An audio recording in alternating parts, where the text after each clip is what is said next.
Hey y'all, it's me coming at you again with another vid. Uh, Now, most of you already know that WADA had put out a recent statement regarding the Meldonia drug situation, in which they've stated that they will exonerate athletes who are testing positive below the legal limit on or before September 1st of this year, which they initially stated March 1st of this year. And now, if you ask me, the reason why they extended that deadline was to accommodate Povetkin, which I find a bit shady, but it's not surprising given the fact that Rob Bonsky has a lot of money and power and influence, which he could have, somehow manipulated that. So trust me, it's not a wild conspiracy, but I believe that could be the case. It's nothing that we can neglect. But as I read the document in its entirety, I've concluded that there's still a lot of unanswered questions. And I'll tell you why as I provide you some of the information that's provided in that particular document, as well as the information provided in this document, that the letter that went out on April 30th of this year, which is about a couple months ago. Well, actually about 3 months ago, I should say. And I have reason to believe that Povetkin is not quite exonerated yet, as most of the apologists for Povetkin are celebrating, jumping up for joy, and they're throwing WADA under the bus, pretty much. So, more than likely, the fight, between Deontay Wilder and Alexander Povetkin will be mandated. But needless to say, again, Povetkin is not quite exonerated yet, and here's why. As you can see here on the first letter that went out, it says here that if a concentration is between 1 and 15 milligrams and the test was taken before March 1st of this year, given that the results of ongoing excretion studies are needed to determine the time of the ingestion. B, if the concentration is below 1 milligram and the test was taken after March 1st, given that the results of ongoing excretion studies are needed to determine the time of the ingestion. Meaning that Povetkin had failed the test before March 1st, he would have been exonerated. He would not have been disqualified since he's below the legal limit. Now, the fact is that he passed 3 tests, failed the 4th one, even though he's below the legal limit. That still remains a mystery. And the new letter has not explained that and has not touched up on that issue. And I'll get into that and I'll get to that further at the end of this video. So, as we go into the new letter, as you can see before you, this is the table of the urine collection date that WADA has put out recently. Now, from March 1st to September 30th of this year, if an athlete tests well above the limit, which is above 5 milligrams, they will be subject to penalization. So they will be penalized. Now, if they test above the legal limit between 1 milligram to 5 milligrams, they can still be penalized, but further the study can be conducted by the ADO. They may request further research on their tests. Now, if an athlete is below the legal limit that's pertaining to Povetkin, it says here, in the absence of other evidence or use on or after January 1st of this year, a finding of no fault may be made. B, in the absence of other evidence of intake after September 29th of last year, no disqualification of results. Okay. Now, what does that mean entirely? Now, before I get into that, WADA also put out another statement in this letter that if an athlete is found to have Meldonian in their system after September 30th of this year, they will be disqualified no matter what type of limit they have. If they're below 1 milligram, they will still be disqualified. No exceptions, I should say. No exceptions. They will be disqualified no matter what. So that's what they said in this particular letter. Now, as we get into the further research, study of this letter, what does exactly all mean by summary? What does this mean? I'll read it for you. I'll read this for you before it actually comes up.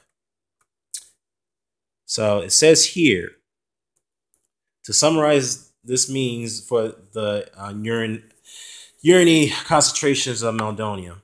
1. Below 1 milligram for samples collected on or before September 30th of this year. Results management may proceed, and a finding of no fault may be made unless there is other evidence indicating use of meldonium on or after January 1st of this year. Let me repeat that. Below 1 milligram for samples collected on or before September 30th of this year.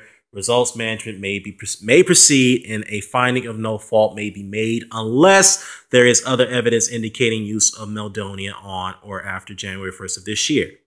Now, as I stated, between 5 and 15 milligrams for samples collected on or before February 29th of this year, and concentrations between 1 and 5 milligrams for samples collected between March 1st and September 30th of this year.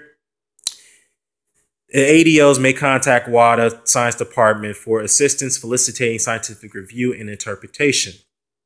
Now, it appears that Rambansky and Povetkin apologists had missed this piece of information right here. The first bullet point. Even though Povetkin is still below the legal limit, that doesn't mean he's hasn't been quite cleared yet.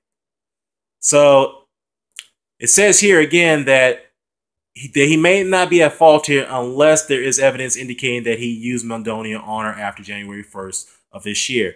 This is where those 3 tests come in. So again, where's the explanation here?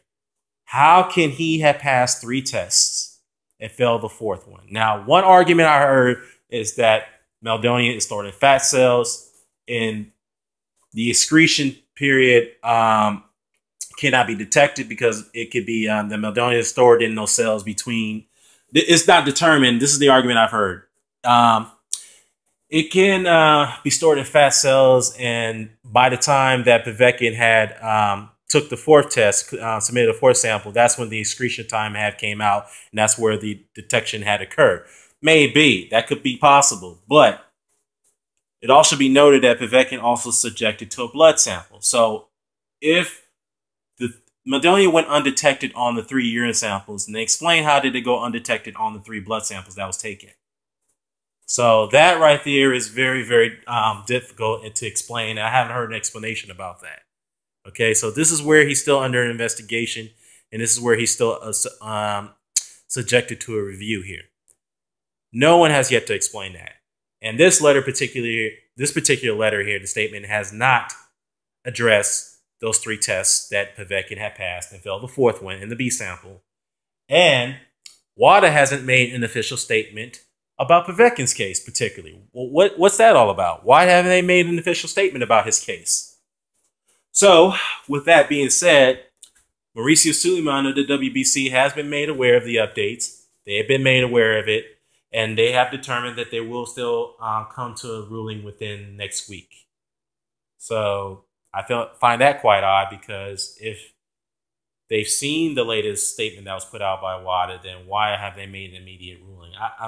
It's still kind of confusing, because the fact is WADA has admitted that they don't know the excretion studies, but yet they turn around and say that, you know what, we can still investigate you to determine whether you've taken the drug or not after January 1st of this year. So this is where Povetkin falls underneath that category. Again, given the fact, I have to repeat myself, he failed those 3 tests and failed the 4th one. So that's still a mystery that no one's yet to explain. Now, 2 scenarios could be played out here, and it's going to be one or the other if you ask me.